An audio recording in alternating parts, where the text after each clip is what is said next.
बिस्मिल्लाहिर्रहमानिर्रहीम, अस्सलाम वालेकुम। Welcome to Harvard Academy. सबसे पहले जो आज का हमने सेशन करना है इसके बारे में आपको बताता चलूँ। ये इंस्पेक्टर इन लैंड रेवेन्यू के मुतालिक कुछ बातें हैं और कुछ सीनियर ऑडिटर के मुतालिक बातें हैं और कुछ जो आज हमने जूम सेशन करना था फ्राइडे को, आज हम उसको पोस्टपोन कर रहे हैं फॉर द सैटरडे। कल के लिए हम उसको पोस्टपोन कर रहे हैं। और डिटेल में जाने से पहले मैं आप लोगों से थोड़ा सा इतना एक माजरत खा हूँ। जो इंस्पेक्टर इनलैंड रेवेन्यू के जो एस्पिरेंट्स हैं कि 2-3 दिन मैं उनमें कांटेक्ट में नहीं रह सका और मुझे गांव जाना पड़ा और इस वजह से थोड़ा सा तसलसल जो चल रहा था हमारा उसमें थोड़ी सी ब्रेक आई है। तो आज से हमारा जो डेफिनेटली हमने जो संडे को टेस्ट करना था फंक्शन ऑफ FBR, वो एक हमारा टॉपिक था जो कंप्लीट नहीं था। तो हमने इंशाल्लाह ये सैटरडे आज का दिन और संडे का दिन उसी पे हम लगाएंगे। तो जूम का सेशन हम इसलिए पेंडिंग कर रहे हैं कि काफ़ी सारे जो सीनियर ऑडिटर के हमारे एस्पिरेंट्स थे वो भी गाइडलाइन का कह रहे थे और मैं अवेलेबल नहीं हो पा रहा था। तो उनके काफ़ी सारे जो एस्पिरेंट थे उनकी तरफ से ये रिक्वेस्ट थी कि 28 को हमारा टेस्ट है, तो टेस्ट तक अपना रिदम आप स्लो रखें और उसके बाद हम आपको टेस्ट देने के बाद ज्वाइन करेंगे। तो कल 28 है, सीनियर ऑडिटर के टेस्ट हैं। उस टेस्ट के लिए उनको जितनी तैयारी करनी थी वो तो कर चुके। अब एग्ज़ाम के अंदर कुछ ऐसे टिप्स और ट्रिक्स होते हैं जिनको आपने अप्लाई करना होता है। तो उस पर डेफिनेटली कई सारे एस्पिरेंट हमें कह रहे थे कि हमें बताएं कि हम अल्टीमेटली कैसे पेपर को अच्छे तरीके से अटैम्प्ट कर सकते हैं। तो इस पे लास्ट टाइम हमने बड़ी डिटेल से सेशन किए थे। तो उन सेशन का मैं आपको इसी वीडियो की डिस्क्रिप्शन में लिंक शेयर कर दूंगा। आपने उनको गो थ्रू करना है। यानी कि अगर एक एस्पिरेंट की तैयारी अच्छे तरीके से नहीं भी की और फर्स्ट के वो रिवीजन नहीं कर सका या फिर कुछ टॉपिक उसके मिस हो गए हैं, तो उसको पेपर में क्या स्ट्रेटजी अपनानी चाहिए कि वो बेहतर से बेहतर परफॉर्म कर सके, तो उसमें कंप्लीट गाइडलाइन है। आपने उन वीडियोस को गो थ्रू करना है। उसके बाद भी अगर आपका कोई क्वेश्चन होगा तो फिर मैं आपको एड्रेस करूँगा। इसके अलावा साथ में आपको बताता चलूँ, FBR का बैच नंबर 4 हमारा स्टार्ट है। जो सीनियर ऑडिटर के या कोई और टेस्ट उनका नहीं है और अभी तक ज्वाइन नहीं कर पाए, वो हमें कांटेक्ट कर सकते हैं, नंबर गिवन है, वेबसाइट विज़िट कर सकते हैं। तो आज के जो कुछ हमारे सवालात हैं, सबसे पहला तो मैं आपको बताऊं कि हमारा जूम सेशन का मैंने बताना था। आप लोग जितने भी जूम सेशन ये आज चला जाएगा 28 और रात तकरीबन 9 PM का हम टाइम रख लेते हैं। और इसमें जो हमारे IR इंस्पेक्टर इनलैंड रेवेन्यू के जो एस्पिरेंट्स हैं उनमें से कई सारे मैंने देखे हैं जो परेशान हैं कि हम कैसे इस कोर्स को लेकर चलें। तो वो लाजमी तौर पर जो है जूम का सेशन उसको ज्वाइन करें। मैं उनको वंस अगेन कहता हूँ, रिमाइंड करवाता हूँ कि वो सेशन को लाजमी तौर पे ज्वाइन करें। उनको कल मैं गाइडलाइन दूंगा कि जो बैच 2, 3, 4, क्योंकि बैच 1 तो लीडिंग कर रहा है और उसमें भी कुछ एस्पिरेंट्स ऐसे हैं जो सही प्रॉपर टाइम नहीं दे पा रहे due to upcoming FPSC exams, या बाकी कोई और मजबूरी, तो आप उनमें अब रेगुलरिटी रखें क्योंकि FPSC के एग्ज़ाम के जो स्टार्ट हो रहे हैं, साथ ही हमने अपना स्पीड अप करना है क्योंकि सिलेबस ठीक ठाक है और काफ़ी है। अच्छा, कुछ मुझे जो एस्पिरेंट ने सवाल किए थे, मैंने कहा मैं आप लोगों को रिस्पॉन्ड करूंगा। मेडिकल रिक्वायरमेंट के बारे में उन्होंने सवाल किया हुआ था कि मेडिकली क्या रिक्वायर्ड है, कितनी हाइट, कितनी जो फिज़िकल स्टैंडर्ड्स हैं।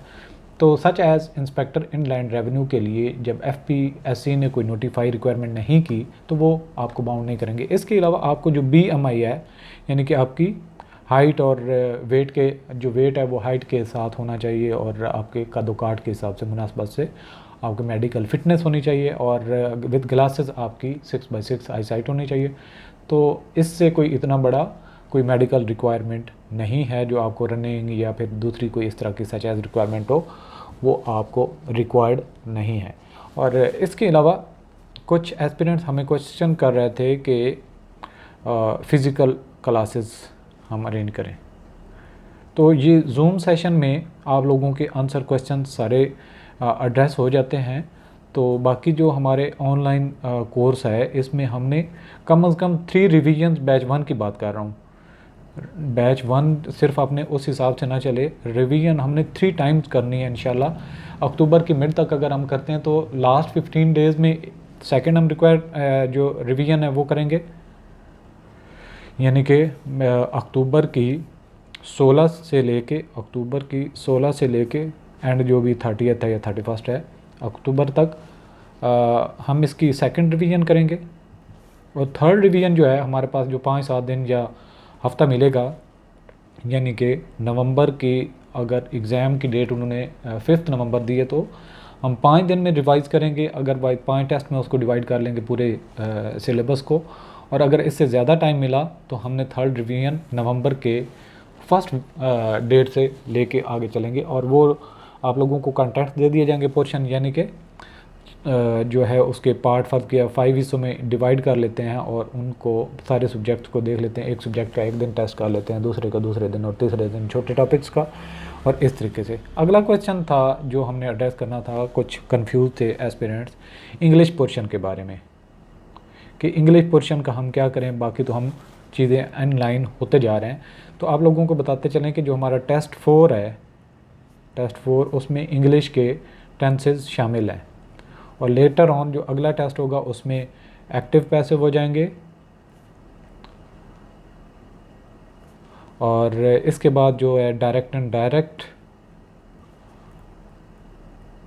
इसके अलावा लेटर ऑन हम पार्ट्स ऑफ स्पीच को ऐड करेंगे। उसके बाद टाइप्स ऑफ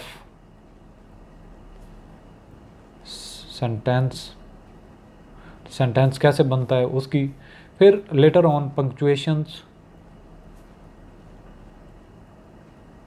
इसके अलावा prepositions, pair of words,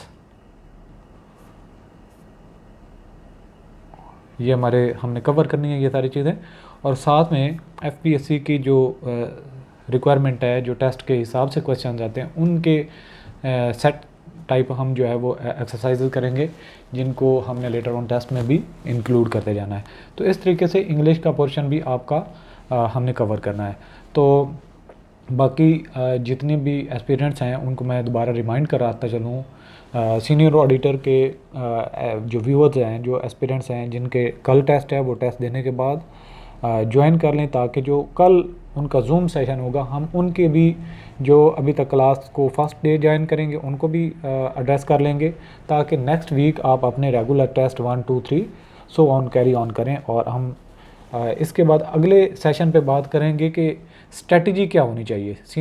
inspector in land revenue की तैयारी के लिए स्ट्रेटजी जो मुख्तलिफ अकेडमीज़ क्या ऑफ़र कर रही हैं, और बेस्ट स्ट्रेटजी हम जो फॉलो कर रहे हैं वो कैसे जो है वो आपको कारआमद हो सकती है। अगर मैं थोड़ा सा हिंट दूं तो हम इस तरीके से mix concept plus revisions plus आपकी जो लर्निंग है, और साथ में आपको बुक के साथ सपोर्ट कर रहे हैं, इसलिए कि एक दफ़ा टीचर पढ़ा देता है वो चीज़ें याद होती हैं, लेकिन लेटर ऑन वो चीज़ें भूलना शुरू हो जाती हैं। तो जब तक आपको किसी बुक का सपोर्ट नहीं होता आप उनको परफेक्टली शॉर्ट टाइम में रिवाइज़ नहीं कर सकते अपने नोट्स टाइप। तो जो बुक हमने रिकमेंड की हुई है सिनॉप्सिस ऑफ टैक्सेशन, वो इसलिए अभी थोड़ा सा पेंडिंग है। मेरी बात भी हुई थी जो वहीद बुक डिपो हैं लाहौर वाले, उनकी अंडर प्रोसेस है प्रिंटिंग में, और उनको मैंने बताया था कि जितने भी हमारे व्यूअर्स होंगे यूट्यूब पे और या हमारे जो क्लास के मेंबर्स स्टूडेंट्स होंगे, आपने उनको स्पेशल डिस्काउंट करना है और घर बैठे उनको ये बुक डिस्पैच करनी। तो मैं आप लोगों को रेफरेंस जनरेट कर दूंगा कि किस रेफरेंस से आप उनसे बात करेंगे तो वो आपको बुक टीसीएस कर देंगे या फिर आपको वो डिस्काउंट देंगे। तो लेटर ऑन जो ही बुक अवेलेबल होती है या उनसे हमारी कमिटमेंट होती है तो उस वक्त आपको इंटीमेट कर देते हैं। तो बाकी जो है सिलेबस हम कवर कर रहे हैं, जब इसमें कोई अमेंडमेंट्स जो होंगी वो हम अलग से 1-2 सेशन करके उन एरियाज़ को कवर कर लेंगे कि पहले वाले एडिशन में ये चीज़ थी, अब नए वाले में अमेंड करके आपने ये रीड कर लेनी। तो ये टैक्स ऐसा मामला है जो साल साल चीज़ें ऐड अप होती रहती हैं, चेंज होती रहती हैं। तो आपके इसके साथ रिजिड नहीं रह सकते कि ये हमने चीज़ पढ़ी है तो उसमें चेंज क्यों है। चेंज इतनी बड़ी नहीं होती, माइनर सी चेंजेस होती हैं जिनको आपने गेट करना होता है, अंडरस्टैंड करना होता है। तो आज का सेशन सिर्फ ये था कि जूम के बारे में बताना। सीनियर ऑडिटर के जितने क्वेश्चंस होंगे वो वीडियो लेक्चर देख सकते हैं, और इसके अलावा हमने आगे चल के फास्ट पेस पे तैयारी करनी है और फंक्शंस ऑफ FBR का टॉपिक इंशाल्लाह इन 2-3 दिनों के अंदर मैं कंप्लीट कर दूंगा।